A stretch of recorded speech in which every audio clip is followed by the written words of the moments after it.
എല്ലാ കൂട്ടുകാർക്കും നല്ലൊരു ദിവസം ആശംസിച്ചുകൊണ്ട് മാമ്പഴത്തിന്റെ പുതിയ വീഡിയോയിലേക്ക് സ്വാഗതം. നമുക്ക് നേരെ സേതുവിന്റെ പല്ലവിയുടെ ഇന്നത്തെ നല്ലൊരു വിശേഷം കണ്ടാലോ. അങ്ങനെ ഇന്നത്തെ വിശേഷത്തില് ഇന്ദ്രൻ വന്ന് സേതുവിനോട് ഉടക്കുണ്ടായിക്കൊണ്ടിരിക്കുകയാണ്. ഈ സമയം സേതു ഇന്ദ്രനോട് പറഞ്ഞു, അതെ മര്യാദയ്ക്ക് നീ പോവാൻ നോക്ക്, ഞാനിപ്പോ ഒരു വ്രതത്തിലാന്ന് പറയണം. ഓ, നീ വലിയ വ്രതമാണ് പോലും, എന്നെ കൊണ്ടൊന്നും പറയിപ്പിക്കരുത്. എടാ, നിന്റെ വ്രതമൊക്കെ എനിക്ക് അറിയാടാ എന്താന്നുള്ളത്. പിന്നെ നീ വലിയ മാധവമേനന്റെ മോനാന്നല്ലേ പറഞ്ഞേ. ഒരു പക്ഷെ എന്തിനായിരിക്കും നിന്റെ അമ്മേനെ നിന്റെ അച്ഛനെ ഇട്ടിട്ട് പോയത്? ഒരു പക്ഷേ നിന്റെ അമ്മയുടെ സ്വഭാവം കൊണ്ട് തന്നെ ആയിരിക്കും അല്ലേന്ന് ചോദിക്കാം. ഇത് കേട്ടത് സേതുവിനെ അങ്ങോട്ട് സഹിച്ചില്ല. എടാ നിന്നെന്ന് പറഞ്ഞോണ്ട് ഇന്ദ്രന്റെ കവിളിൽ അങ്ങോട്ട് പോയി കുത്തി പിടിക്കുകയാണ്. പെട്ടെന്ന് ഇന്ദ്രൻ പറഞ്ഞ് കൈ എടുക്കടാന്ന് പറയണ. പെട്ടെന്ന് ശ്രീഹരിയും മിത്രനും വന്നിട്ട് പറഞ്ഞു, അതേ ഇന്ദ്ര, വെറുതെ പ്രശ്നം ഉണ്ടാക്കാൻ പറ്റില്ല. സേതുവേട്ടൻ ഒരു വ്രതത്തിലാന്ന് പറഞ്ഞല്ലോ. ഓ, ഇനിയിപ്പൊ പല്ലവിനെ കെട്ടാനുള്ള വ്രതമായിരിക്കും അല്ലേന്ന് ചോദിക്കാം. ഇന്ദ്രൻ പറഞ്ഞു, ഇതേ പറയുന്നൊരു മര്യാദയൊക്കെ ഉണ്ട് കേട്ടോ എന്ന് പറയാണ്. പിന്നെ നിന്നോട് ഞാൻ മര്യാദ കാണിക്കണം അല്ലേടാന്ന് ചോദിക്കുക. പിന്നീട് സേതു പറഞ്ഞു, അതെ നിന്നോട് പോകാനാ ഞാൻ പറഞ്ഞെന്ന് പറയാം. ഓ, പോയില്ലെങ്കിൽ ഇപ്പൊ നീ എന്ത് ചെയ്യും? എന്നെ കടിയനകത്തും കയറ്റുകൂടാന്ന് ചോദിക്കും.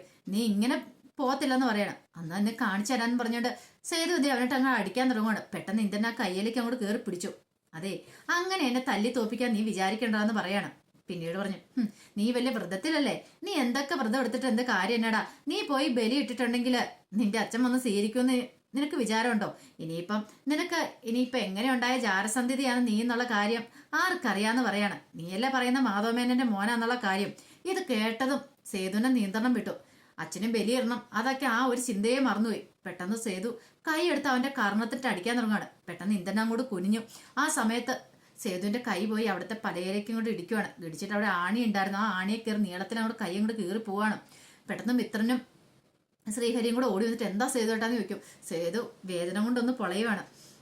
പിന്നീട് സേതു പറഞ്ഞു, നിന്നെ ഞാൻ പിടിച്ചോളാടാ, ഈ വ്രതം എൻ്റെ ഒന്ന് കഴിഞ്ഞോട്ടെ, അതിനുശേഷം എന്റെ കയ്യിൽ നിന്നെ കിട്ടുമെന്ന് പറയണം. നീ ഒന്ന് പോടാ, നീ ഇങ്ങോട്ട് വരാൻ പറയാണ്. പിന്നീട് സേതുവിനെ കൊണ്ട് ഹോസ്പിറ്റലിലേക്ക് പോവാണ്. അങ്ങനെ ഹോസ്പിറ്റലിൽ കൈയൊക്കെ ഡ്രസ്സ് ചെയ്തുകൊണ്ട് നേഴ്സ് ഇരിക്കുവാണ്. ഈ സമയത്താണ് അങ്ങോട്ട് പല്ലവി ഓടിക്കയറുന്നത്. എന്താ സേതു ഏട്ടാ, എന്തു പറ്റി? കൈക്ക് വല്ലാത്ത മുറിവുണ്ടോന്ന് ചോദിക്കാം. കുഴപ്പമൊന്നും ഇല്ല പല്ലവി എന്ന് പറയണേ. എന്നാലും എന്തിനാ സേതു ഏട്ടാ ഇങ്ങനെ കാര്യത്തിന് പോയതോ? അതും ആ ഇന്ദ്രനുമായിട്ട് എന്നോട് ഉണ്ണിക്കുട്ടൻ വിളിച്ചു പറഞ്ഞപ്പോഴാണ് ഞാൻ കാര്യങ്ങളൊക്കെ അറിഞ്ഞെന്ന് പറയാം. നീ ഇപ്പൊ എന്തിനാ ഇങ്ങോട്ട് വന്നേ? പിന്നെ സേതുവേട്ടൻ എന്തെങ്കിലും പറ്റിയെന്ന് പറഞ്ഞാൽ എനിക്ക് അവിടെ ഇരിക്കാൻ പറ്റുമോ എന്ന് ചോദിക്കാം. എന്താണ് ശരി, നീ ഇങ്ങോട്ട് വരേണ്ട കാര്യമില്ലായിരുന്നു, എനിക്ക് അതിന് മാത്രം കുഴപ്പമൊന്നുമില്ല. ഈ സമയത്ത് ശ്രീഹരിയും പറഞ്ഞു, അങ്ങനെ കുഴപ്പമൊന്നുമില്ല, ചെറിയൊരു മുറിവേ ഉള്ളൂ, അത് കുറച്ചു ദിവസം ഒന്ന് റെസ്റ്റ് എടുത്ത് തീരാവുന്നുള്ളൂ. ഈ സമയം നേഴ്സ് പറഞ്ഞു, അതെ കൈ നനയ്ക്കരുത് കേട്ടോ എന്ന് പറയണം, ഒരു 5-6 ദിവസത്തേക്ക്. ശരിയെന്ന് പറയാണ്.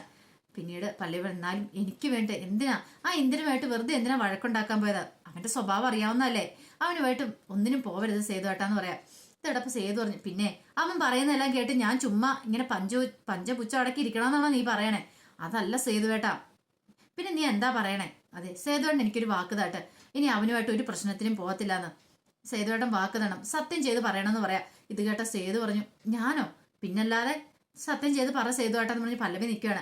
ഈ സമയത്ത് അങ്ങ് നേഴ്സ് വന്നിട്ട് പറഞ്ഞു, ഈ ബില്ല് കൗണ്ടർ അടയ്ക്കണമെന്ന് പറയാം. ഇവിടെ സേതു അങ്ങോട്ട് എഴുന്നേറ്റു. പിന്നീട് അങ്ങോട്ട് പോവാണ്. അതിനുശേഷം സേതുവും പല്ലവിയും ശ്രീഹരിയും കൂടെ റോഡിൽ കൂടെ സംസാരിച്ചും കൂടെ പോവാണ്. അപ്പൊ സേതു പല്ലവിയോട് പറഞ്ഞു, ഇനിയിപ്പൊ നീ പൊക്കോളാൻ പറയണം. സേതുവേട്ടാ കുഴപ്പമൊന്നും ഇല്ലല്ലേ? എനിക്കൊരു കുഴപ്പമില്ല, നീ ഒന്ന് പോയാൽ മതി. നിന്നെ കൊണ്ടേ വരണോ? ഇല്ല കുഴപ്പമൊന്നുമില്ല, ഞാൻ ഓട്ടോയ്ക്കാ വന്നേ, ഞാൻ ഇവിടുന്ന് തന്നെ കയറി പൊയ്ക്കോളാന്ന് പറയണം. അപ്പോഴാണ് അങ്ങോട്ട് പൊന്നമ്മ ചേച്ചി വരുന്ന, ബ്രോക്കർ പൊന്നമ്മ ചേച്ചി. അപ്പൊ പൊന്നമ്മ ചേച്ചി നോക്കിക്കഴിയുമ്പോൾ ഇവര് 3 പേരും കൂടെ വർത്താനം പറഞ്ഞ് വരുന്നുണ്ട്. പെട്ടെന്ന് പൊന്നമ്മ ചേച്ചി വന്നിട്ട് ചോദിച്ചു, എന്താടാ സേതു, നിന്റെ കൈക്ക് ഇത് എന്ത് പറ്റിയൊരു കെട്ടൊക്കെ ഉണ്ടല്ലോ? ഈ സമയം സേതു പറഞ്ഞു, അത് പിന്നെ ഞാന്. അപ്പൊ ശ്രീഹരി ചാടി പറഞ്ഞു, അതാ ഇന്ദ്രന്റെ പരിപാടി തന്നെ, ഇന്ദ്രനുമായിട്ടൊന്ന് ഏറ്റുമുട്ടിയതാന്ന് പറയും. എടാ നീ എന്തിനാ അവനുമായിട്ട് വെറുതെ വഴക്കുണ്ടാക്കാൻ പോയത്? ഓ, അവനെപ്പോലൊരു വട്ട് പിടിച്ചവനെ എന്റെ ജീവിതത്തിൽ കണ്ടിട്ടില്ല. ഓ എന്റെ ദൈവമേ, പാവ ഈ പല്ലവിമോളുടെ ജീവിതം ഞാനായല്ലോ നശിപ്പിച്ചെന്ന് ഓർക്കുമ്പോ എനിക്ക് വല്ലാത്ത സങ്കടം തോന്നുന്നുണ്ട്.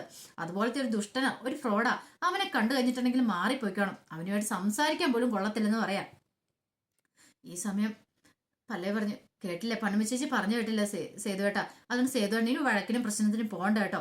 അപ്പൊ പല്ലവിനെ തന്നെ നോക്കുവാണ് പൊന്നമ്മ ചേച്ചിയും ശ്രീഹരിയും കൂടെ. പല്ലവി പറഞ്ഞു, സേതുവേട്ടാ വേദന ഇപ്പൊ ഉണ്ടോന്ന് ചോദിക്കാം. എനിക്ക് കുഴപ്പമൊന്നുമില്ല, അതെ മരുന്നൊക്കെ കൃത്യസമയത്ത് തന്നെ കഴിക്കണം, അറിയാലോ, അതൊക്കെ ഞാൻ കഴിച്ചോളാം. പിന്നെ സേതുവേട്ടൻ അമ്മ ചിലപ്പോൾ മറന്നുപോയെന്നിരിക്കും, അതൊന്നും അങ്ങനെ ഒന്നും വിചാരിക്കില്ലേ, കൃത്യസമയത്ത് തന്നെ ഓർത്തെങ്കിലും മരുന്നത് കഴിക്കണം കേട്ടോ. ശ്രീഹരി പറഞ്ഞൊക്കെ ഓർമ്മയുണ്ടല്ലോ, സേതുവേട്ടനെ നോക്കിക്കോണമെന്ന് പറയാം. അതൊക്കെ ഞാൻ ഏറ്റു ചേച്ചി.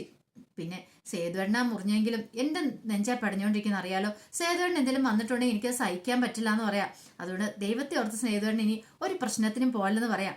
ഇതെല്ലാം കേട്ട് കഴിഞ്ഞപ്പോ പൊന്നമ്മ ചേച്ചി പറഞ്ഞു അതിയൊക്കെ മനസ്സിലായി സേതുന മുറിഞ്ഞതെങ്കിലും വേദനിച്ച് പല്ലവിക്കാന്ന്. ഞങ്ങൾക്ക് മനസ്സിലായ മോളെന്ന് പറയുന്നത് ശ്രീഹരിയും ചിരിക്കുവാണ്. ഈ സമയം സേതു ഒന്ന് മിണ്ടായിടാന്ന് പറയാണ്. പിന്നീട് സേതു പല്ലവിയോട് നീ പൊക്കോളാൻ പറയണം. അങ്ങനെ പല്ലവി അങ്ങോട്ട് പോവാണ്. ഈ സമയം പൊന്നമ്മ ചേച്ചി പറഞ്ഞു എന്നാലും പല്ലവിക്ക് എന്തൊരു സ്നേഹമാടാ നിന്നോട്. കണ്ടില്ല നിന്റെ കൈ മുറിഞ്ഞു കഴിഞ്ഞപ്പോൾ അവൾക്ക് സഹിച്ചില്ല. പാവം പെൺകുട്ടിയാ. ഞാൻ കാരണം അവളുടെ ജീവൻ നശിച്ചേ. ആ ഇന്ദ്രന്റെ തലയെ കെട്ടിവെച്ച ഞാനാ അവളെ. ഞാൻ കാരണം ദൈവം ഇനി അവൾക്കൊരു നല്ല ജീവിതം കിട്ടിയാൽ മതിയായിരുന്നു. അല്ലടാ സേതു ഞാൻ ഒരു കാര്യം ചോദിച്ചോട്ടെ. എന്താ? അല്ല ഞാൻ പറയുന്നത് തെറ്റാണെങ്കിലേ എന്നെ ചീത്തയൊന്നും നീ പറയോ? ഇല്ല ചീത്തയൊന്നും പറയത്തില്ല. അല്ല നിനക്ക് പല്ലവിനെ നിന്റെ ജീവിതത്തിലേക്ക് കൂട്ടിക്കൊണ്ട് വന്നുകൂടെയെന്ന് ചോദിക്കുക. ഇത് കേട്ട സേതു ഇങ്ങനെ നോക്കുവാണ്.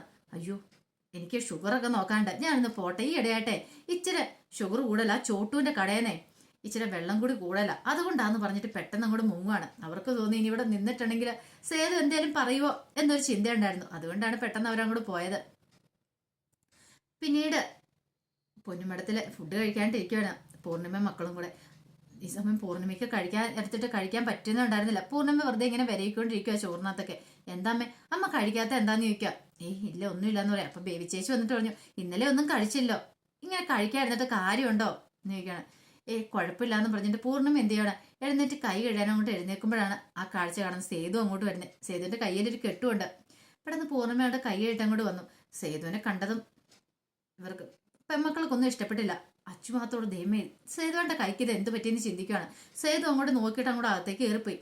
ഈ സമയം പൂർണ്ണി പറഞ്ഞു അല്ല അവന്റെ കൈക്ക് എന്ത് പറ്റിയ വേവിച്ചേച്ചിന്ന് ചോദിക്കണം. അറിയില്ല. ഇത് കേട്ടപ്പം സാധി പെട്ടെന്ന് പറഞ്ഞു എവിടെയെങ്കിലും പോയി തല്ലുണ്ടായി കാണും. അല്ലെങ്കിലും മിക്കവാറും വല്ല അടി വെച്ച് കൊടുത്തതാണ് എനിക്ക് അങ്ങനെ പറ്റിയതായിരിക്കും എന്ന് പറയാം. ഇത് കേട്ടപ്പം ഹൃദിക്കാൻ പറഞ്ഞു ശരിയാ കൈരിപ്പ് അത്ര നല്ലതാണല്ലോ. പിന്നെ പറയുന്നില്ല എന്ന് പറഞ്ഞുകൊണ്ട് അവര് ദേഷ്യപ്പെട്ടോണ്ടിരിക്കുക. ഈ സമയം പൂർണ്ണം പറഞ്ഞു നീ എന്താ ഇങ്ങനെ ഋതു ഇതേ മര്യാദയ്ക്ക് ഇരിക്കണോട്ടോ. ഞാൻ പലവട്ടം നിന്നോട് പറഞ്ഞിട്ടുണ്ട് അത് നിന്റെ വലിയേട്ടനാ, ഇനി എന്നെ കൊണ്ട് പറയിക്കരുത്. പറഞ്ഞു കേട്ടല്ലോ. ഈ സമയം അച്ചു പറഞ്ഞു അതെ ചിലപ്പോൾ ഒരു പക്ഷെ എന്തേലും വീഴുവോ അങ്ങനെ എന്തേലും ചെയ്തായിരിക്കും, അതല്ലാതെ വേറൊന്നും ഇല്ലാന്ന് പറയണം.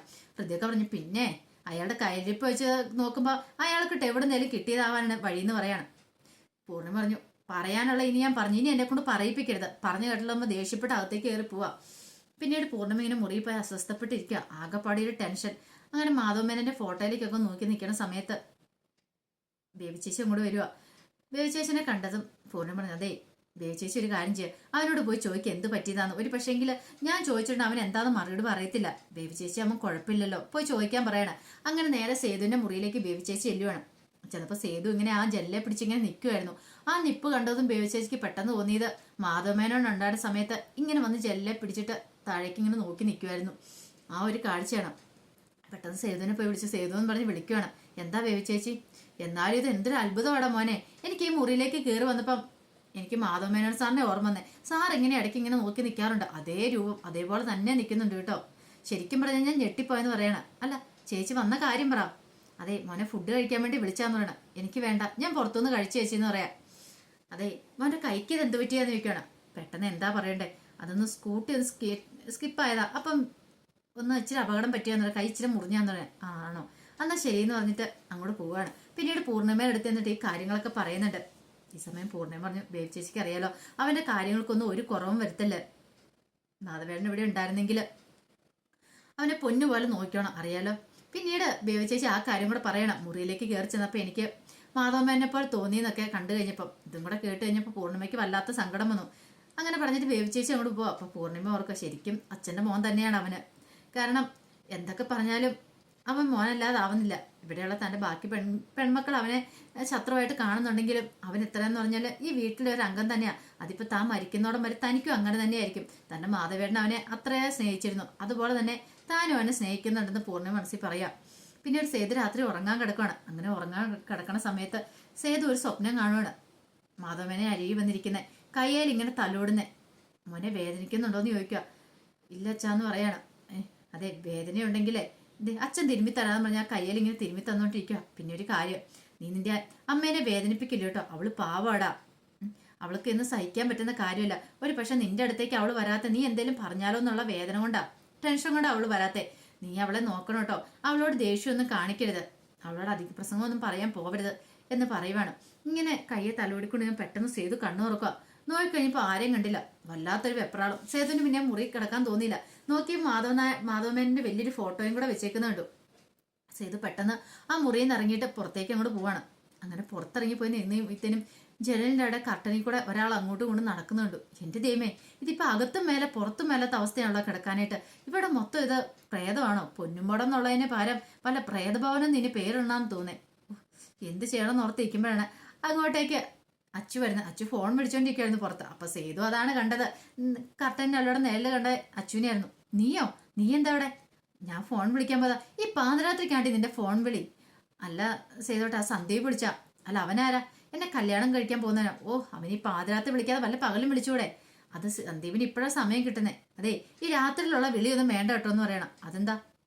രാത്രി വിളിക്കണ്ട, അത് തന്നെ വേണമെങ്കിൽ നീ പകല് വിളിച്ചോ, എന്താ കുഴപ്പം? അല്ലെങ്കിൽ രാത്രി വിളിച്ച് അങ്ങനെ സംസാരിക്കുന്ന അത്ര ശരിയായ സംസാരമൊന്നുമില്ലെന്ന് പറയണം.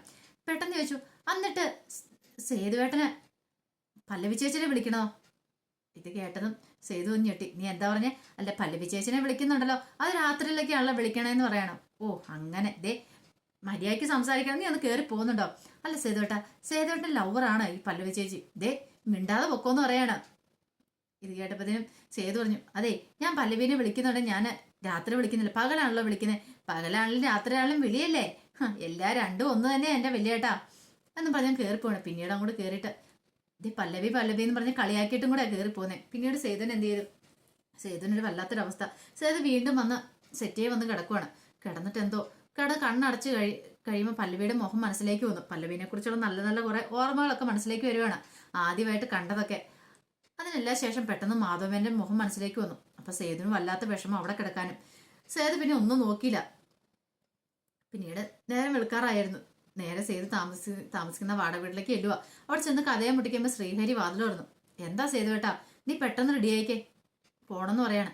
പോകാൻ എങ്ങോട്ട്? ഞാനില്ല, ഞാൻ ഈ വീട്ടിൽ നിന്ന് എങ്ങോട്ടും പോകത്തില്ല. അതെ സേതുവേട്ടൻ എന്തൊക്കെ പറഞ്ഞാലും ശരിയെന്ന് പറയണേ. എടാ നിന്നോട് പറയുന്ന നീ അനുസരിക്കുക, നീ നിന്റെ ഭായിയൊക്കെ ഇപ്പൊ എടുത്തോണ്ട് പോവാ. ഇല്ല ഞാൻ പോകത്തില്ല, ഞാൻ എങ്ങോട്ടും പോകത്തില്ല, ഈ വീട് വിട്ട് ഞാൻ ഇറങ്ങത്തില്ല എന്ന് പറയാം. ഇത് കേട്ട സേതു പറഞ്ഞു, എടാ എങ്ങോട്ടാന്ന് ഓർത്താ? നീ എൻ്റെ കൂടെ വരണമെന്ന് പറയണം. എടാ ഞാൻ ആ മാധവമേനനെ കണ്ടെന്ന് പറയണം. മാധവമേനൻ? അതേടാ, അയാൾ എന്തെന്റെ ഉണ്ണി ഒന്ന് പറയണം. എൻ്റെ അച്ഛൻ. സത്യമാണോ സേതുവേട്ടാന്ന് ചോദിക്കും. അതെ, എനിക്ക് അവിടെ തന്നെ താമസിക്കാൻ പറ്റില്ല, അതുകൊണ്ട് നീയും കൂടെ വരാനും പറഞ്ഞോണ്ട് അങ്ങനെ ശ്രീഹരിയോട് പറയണം. അപ്പൊ അതിന്റെ വിശേഷങ്ങളൊക്കെയാണ് കണ്ടത്. ഇതിന്റെ ബാക്കി വിശേഷങ്ങളുമായിട്ട് വൈകുന്നേരത്തെ പ്രമോയി വരാട്ടോ. ഒരിക്കൽ കൂടി എല്ലാവർക്കും നല്ലൊരു ദിവസം ആശംസിച്ചുകൊണ്ട് നിർത്തുന്നു. നന്ദി.